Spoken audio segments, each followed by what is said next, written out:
సేవకుల కూడిక జూన్ 17వ తేదీన ఉదయం 10 గంటల నుండి ప్రారంభించబడును. ముఖ్య ప్రసంగికులు డాక్టర్ థామస్ గారు, దహించు అగ్ని మినిస్ట్రీస్, రాజమహేంద్రవరం. స్థలం కందుకూరి కళ్యాణ మండపం, జింకానా గ్రౌండ్స్, విజయవాడ. మరిన్ని వివరాలకు 9032224646 మరియు 9032224747. రాజమహేంద్రవరంలో దహించు అగ్ని సేవకుల కూడిక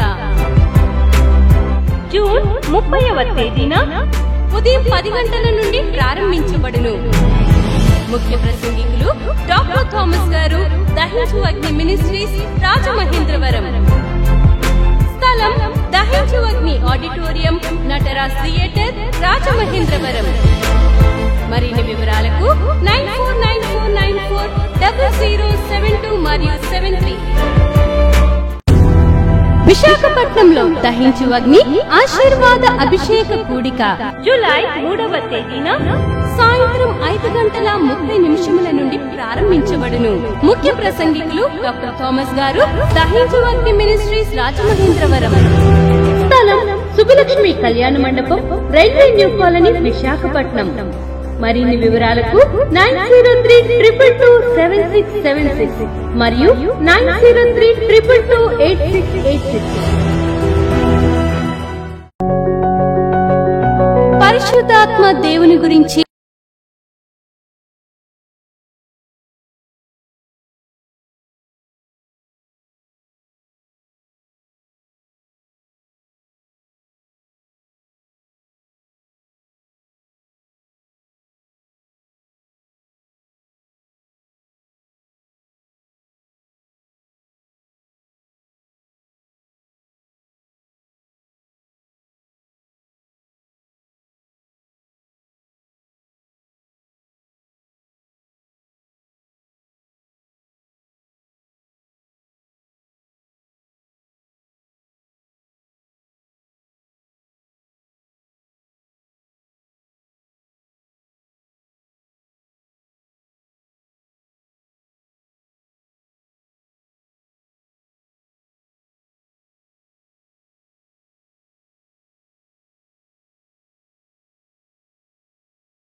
డబల్ 072 మరియు 73.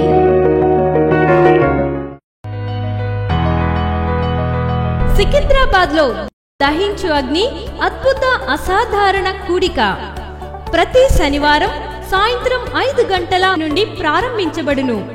స్థలం SPG church ground, alpha hotel వెంట, సికింద్రాబాద్.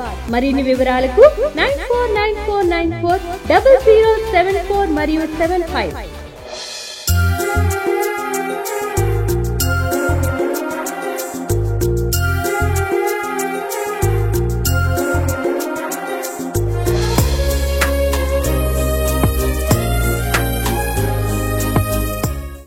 ఈ క్రొత్త నిబంధన ఇశ్రాయేలీలమైన మనతో అంటున్నాడు, నీవు యుగ సమాప్తి వరకు సదాకాలం నేను నీతోనే ఉంటాను.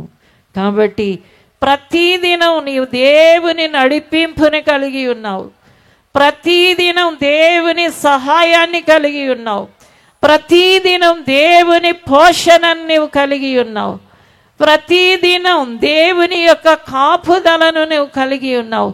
దేవుని బిడ్డ, ఈ ధైర్యం నీకు ఉండాలి. నా దేవుని బిడ్డను నేను, హల్లెలూయా, ఆయన నా జీవితాన్ని నడిపిస్తాడు అని స్థిరమైన దానిలో నీవు నిలబడవలసి ఉంది. తరువాత చూడండి, రెండవదిగా దేవుడు చెబుతున్న రెండవ మాట ఏంటి అంటే, హెబ్రీ పత్రిక చూద్దాం, 6వ అధ్యాయము 19వ వచనాన్ని చూద్దాం. ఈ నిరీక్షణ నిశ్చలమును స్థిరమునై మన ఆత్మకు లంగరు వలె నుండి తెరలోపల ప్రవేశించుచున్నది. హల్లెలూయా. ఈ నిరీక్షణ స్థిరం, అది నీ ఆత్మకు లంగర వలె ఉండి తెరలోపల దాన్ని ఏం చేస్తుంది, ప్రవేశిస్తుంది. హల్లెలూయా. దేవుడు ఏది నీకు స్థిరమైనదిగా ఇస్తున్నాడు అంటే, నిరీక్షణ అనే లంగరుని నీకు ఇస్తున్నాడు. లంగరు అనే మాట చాలామందికి తెలుసు. వేటాడే వాళ్ళకి ఇంకా బాగా తెలుసు. ఎందుకంటే వారి పడవల్ని శుభ్రపరిచిన తర్వాత అవి ఇటు అటు వెళ్ళిపోకుండా ఒక చక్కటి తాడుకి కట్టేస్తారు. కట్టేసి అది ఆ చివరి ఒడ్డుకి గుచ్చుకుంటారు. ఎందుకోసం అది ఆ పనిని చేస్తారంటే మరనాడు దానితో వాళ్ళకి పని ఉంది. మరనాడు ఏముంది? దానితో వాళ్ళకి పని ఉంది. ఇక ఈరోజు పని అయిపోయింది, ఇది పక్కకు పోని అని దాన్ని అలా గాలికి వదిలేయడం లేదు. దాన్ని గాలికి వదిలేయకుండా దానితో నాకు రేపు పని ఉంది, దానితో నాకు రేపు పని చేయాలి. కాబట్టి ఈ రోజున ఏం చేయాలి? దానికి ఒక లంగరేసి దాన్ని ఒక పక్కకి పెట్టుకోవాలి. దేవునికి స్తోత్రం, హల్లెలూయా. ఏ గాలికి వెళ్ళిపోకుండా, ఏ అలలకి కొట్టుకుని పోకుండా, ఏ గాలికి అది వెళ్ళిపోకుండా, ఏ తుఫాన్ వస్తే అది బోర్ల పడకుండా దానికోసం ఒక ప్రత్యేకమైన లంగరుని వేస్తారు. హల్లెలూయా. దేవుడు అంటున్నాడు, నిన్ను కూడా ఒక స్థిరమైన నిరీక్షణ అనే లంగరులో పెట్టాను. నీ ద్వారా నాకు రేపు పని ఉంది. హల్లెలూయా, హల్లెలూయా. రేపు నాకు పని ఉంది. నీ ద్వారా నాకు సహాయం కావాలి. నీ లంగరికి ఎందుకు నేను లంగరేసి ఆపానంటే రేపు దానిలో నేను వెళ్ళాలి, దానితో నేను పని చేయాలి, దానితో నేను ముందుకు పోవాలి. కాబట్టి ఈ రోజున అటు ఇటు కొట్టుకుపోకుండా నేనేం చేస్తున్నాను? లంగరేస్తున్నాను. హల్లెలూయా, హల్లెలూయా. దేవుని బిడ్డ, మీ మహిమ గొప్పది. దేవునికి స్తోత్రం. చాలామంది దేవుని బిడ్డలు అనుకున్నారు, సంవత్సరాల తరబడి నేను ఇలాగే ఉంటానేమో, ఒక విశ్వాసిగా దేవుడిని నమ్ముకుని ఏదో గుడికి వస్తూ వెళ్ళిపోతానేమో, ఇదేనేమో నా పని అనుకుంటారు. అందుకని దేవుడు చెప్పాడు ఇశ్రాయేలీలతో కూడా, ఈ క్రొత్త నిబంధన ఇశ్రాయేలీలమైన మనతో చెప్తున్నాడు, నీ మునుపటి మందిరపు మహిమ కంటే ఈ కడవరి మందిరపు మహిమ ఏమవుతుంది? అధికమవుతుంది. ఎందుకంటే దేవుడికి నీతో ఒక పని ఉంది. దేవుడు నీ ద్వారా ఒక పనిని ఈ లోకంలో చేయించాలనుకుంటున్నాడు.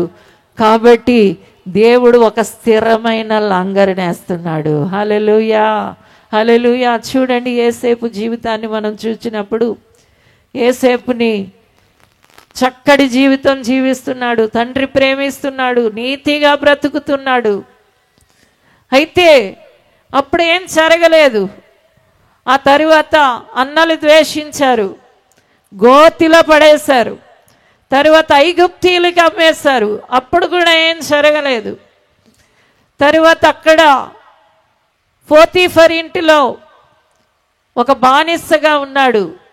అక్కడ దేవుడు నడిపిస్తూ ఉన్నాడు. ఇదంతా దేవుని యొక్క పని జరుగుతూ ఉంది. ఆ తరువాత నుండి చెరసాల్లోకి వెళ్ళాడు.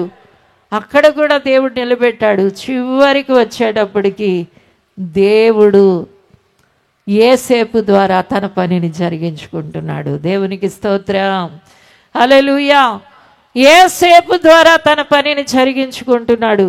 ఐగుప్తు దేశానికి మంత్రిగా నిలబెట్టాడు. హల్లెలూయా, హల్లెలూయా. ఆ దినాలలో దేవుడు ఎవరినైతే ఇశ్రాయేలీలు అని పిలుచుకున్నాడో ఆ 12 గోత్రాల మనుషులకి ఆహారాన్ని సరఫరా చేయడానికి ఎవరిని వాడుకుంటున్నాడు చెప్పండి? యోసేపును వాడుకుంటున్నాడు. ఎందుకంటే ఆ జనాంగాన్ని దేవుడు ఎన్నుకున్నాడు, ఏర్పాటు చేసుకున్నాడు. వారు ఆయన బిడ్డలై ఉన్నారు. భూమి మీద అనేక జాతుల ప్రజలు ఉన్నారు, కానీ వాళ్ళందరూ దేవుని బిడ్డలుగా లేరు. ఒక్క ఇశ్రాయేలీలే దేవుని బిడ్డలై ఉన్నారు. వాళ్ళని సంరక్షించడానికి దేవుడు ఎవరిని వాడుకుంటున్నాడు? యోసేపును వాడుకుంటున్నాడు. అప్పటి వరకు యోసేపు లంగరేయబడిన వాడిలాగే ఉన్నాడు.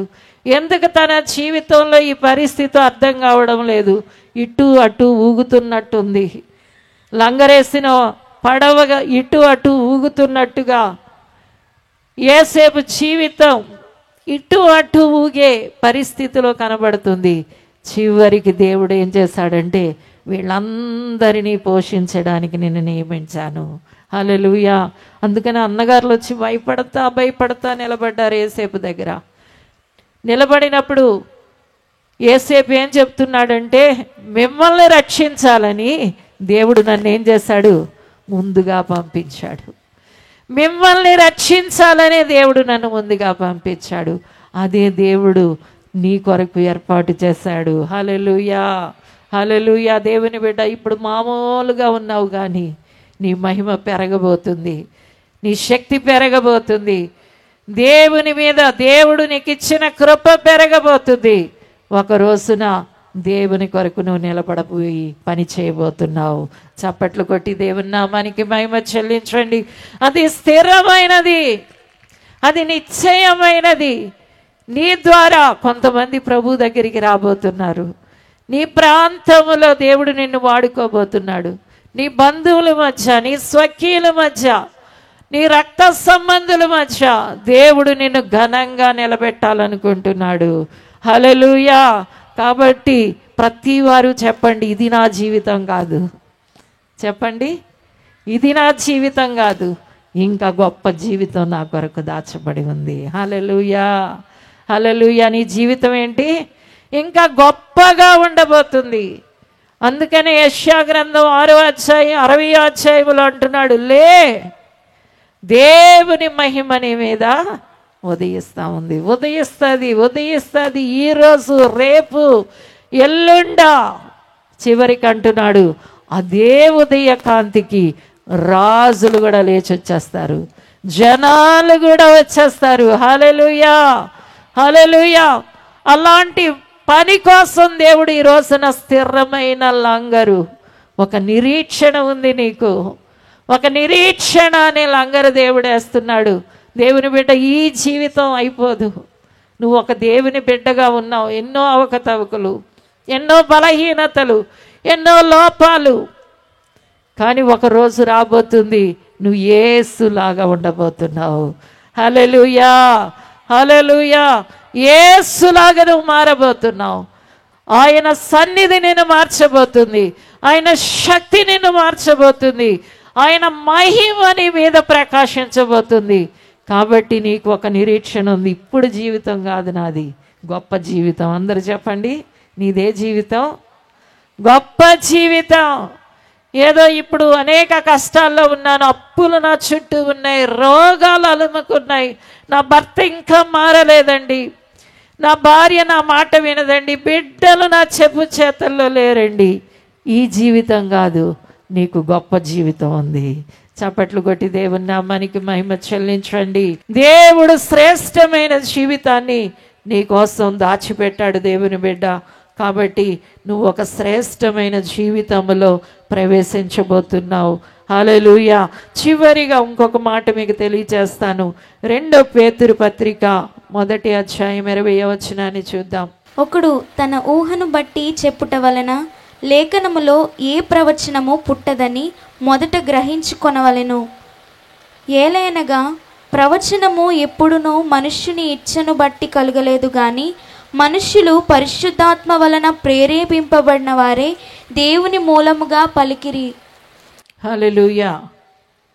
దేవుని మూలముగా వాళ్ళు ఏం చేశారట?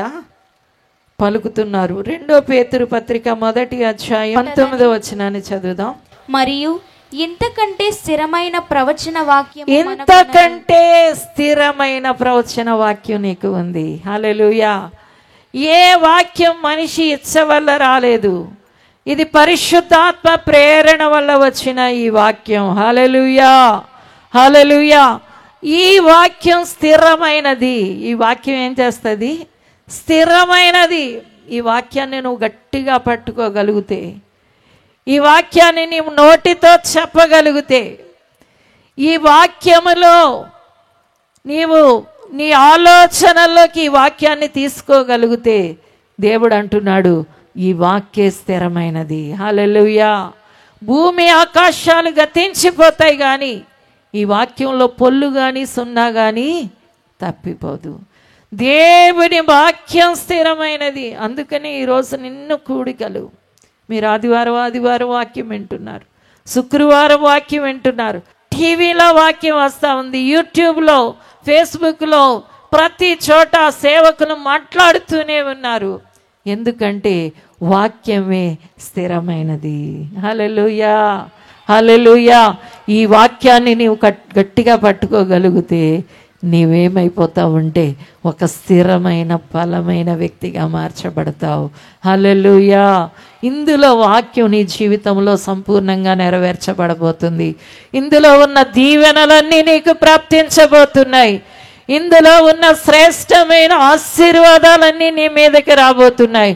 ఇందులో ఉన్న వాక్యం నిన్ను నిలబెట్టబోతుంది, నిన్ను బలపరచబోతుంది, నీ రోగాన్ని స్వస్థపరచబోతుంది, నీలో నుండి చీకటి తొలగించబోతుంది. కాబట్టి దేన్ని గట్టిగా పట్టుకోవాలి?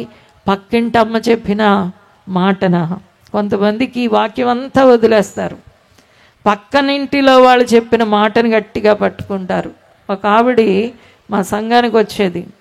ఒకరోజు తన భర్త గారికి ఇంత పెద్ద తాయెత్తు కట్టించుకుని వచ్చింది. ఎందుకు వచ్చావమ్మా? ఇది దెయ్యం కదా, ఇది దెయ్యం కదా, దెయ్య పనులు మనం చేయకూడదు కదా, దెయ్యాలు వచ్చి పడతాయి కదా.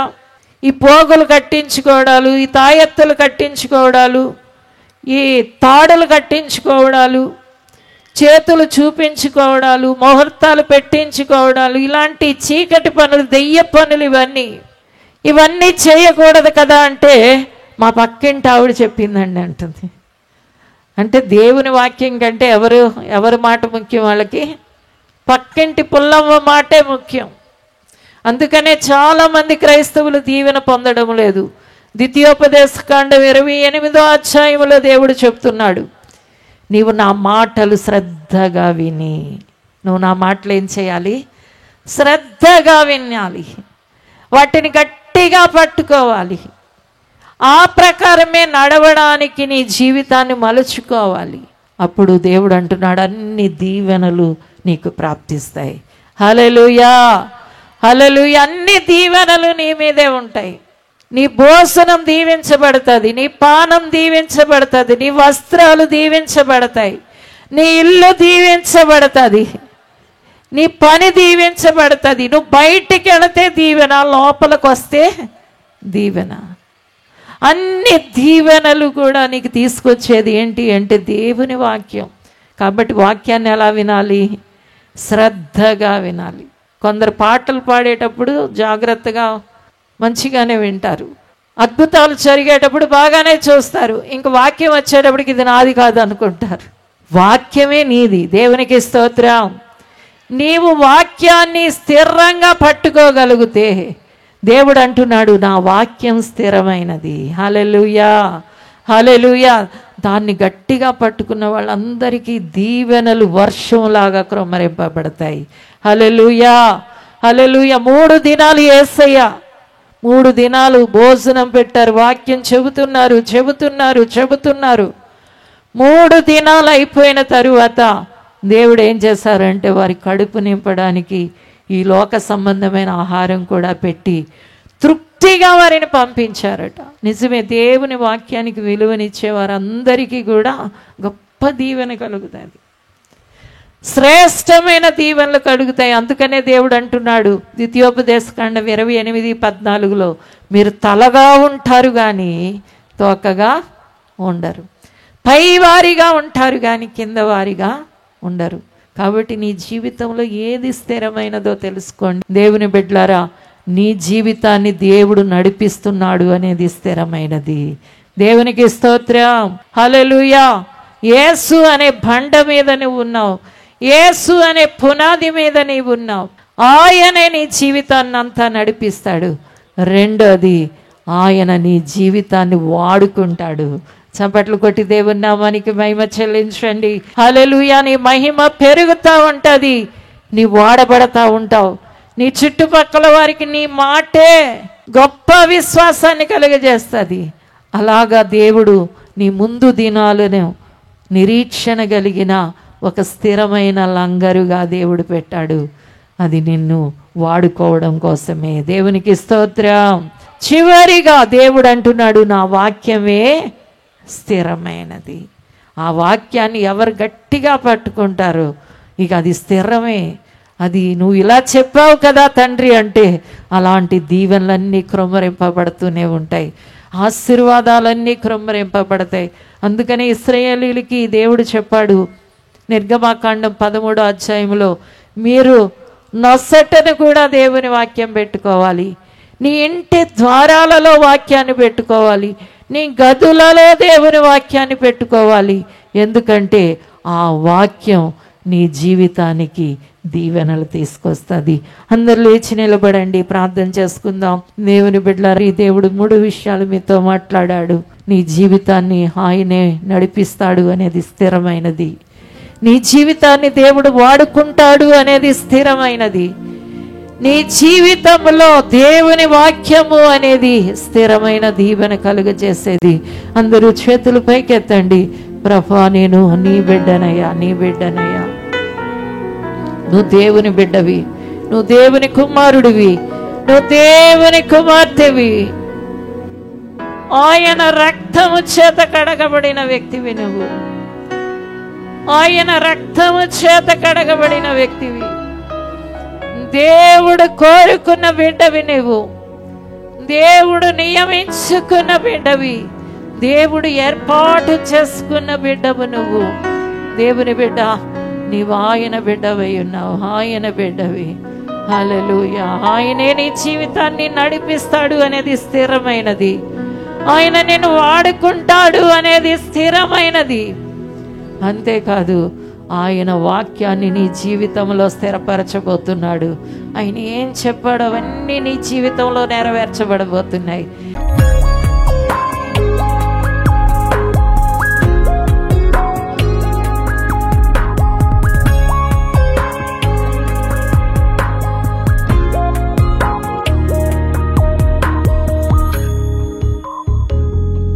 ప్రియ బిడ్డలందరినీ బలంగా వాడుకోమని అడుగుతున్నాను, నీ ప్రసన్న చేత నింపమని అడుగుతున్నాను, నీ అభిషేక చేత నింపమని అడుగుతున్నాను. వరాలతో ఫలాలతో నింపండి ప్రభా, నీ మహిమతో నింపండి ప్రభా. దేవునిగా కొలతలేని అభిషేకం ప్రసన్నత ఆవరించునుగాక. నీ కొరకు వాడబడేవారుగా చేయమని దీవించమని యేసు నామములో అడిగి వేడుకుంటున్నాము తండ్రి, ఆమేన్.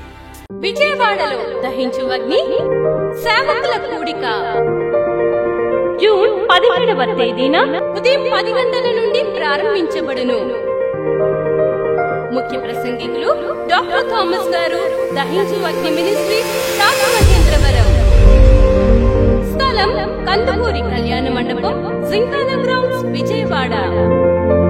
మరిన్ని వివరాలకు 9032224646 మరియు 9032224747.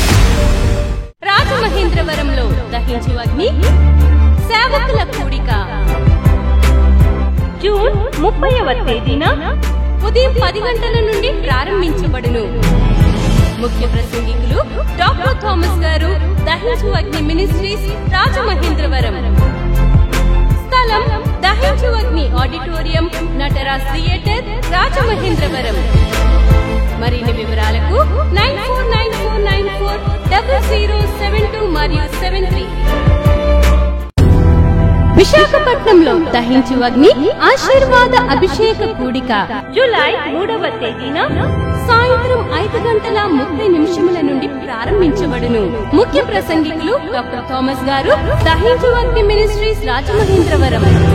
స్థలం సుబ్బలక్ష్మి కళ్యాణ మండపం, రైల్వే న్యూ కాలనీ, విశాఖపట్నం.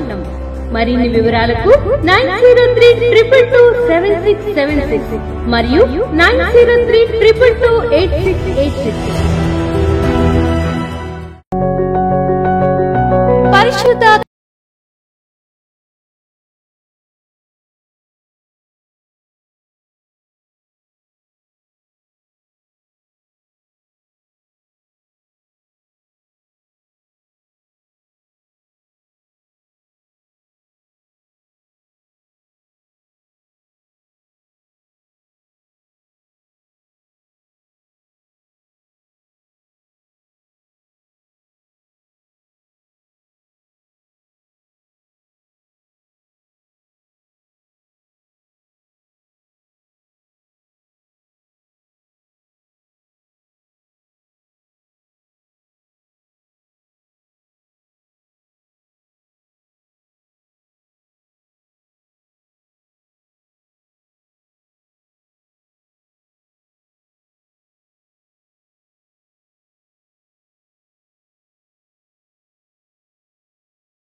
9494940072 మరియు 73. డాక్టర్ థామస్ గారి కలము నుండి క్రొత్తగా విడుదల చేయబడిన హెబ్రీ గ్రంథ వ్యాఖ్యాన పుస్తకం అందుబాటులో ఉన్నవి. ఈ పుస్తకం కావలసిన వారు $200 రుసుము చెల్లించి పొందగలరు. కొరియర్ లేదా పోస్టల్ రుసుము ఉచితం.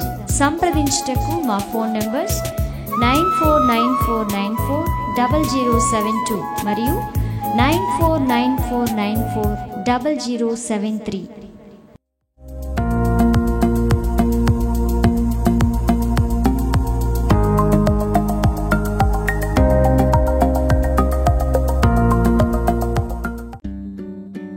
ఇది కుటుంబ ఆశీర్వాద కూడిక.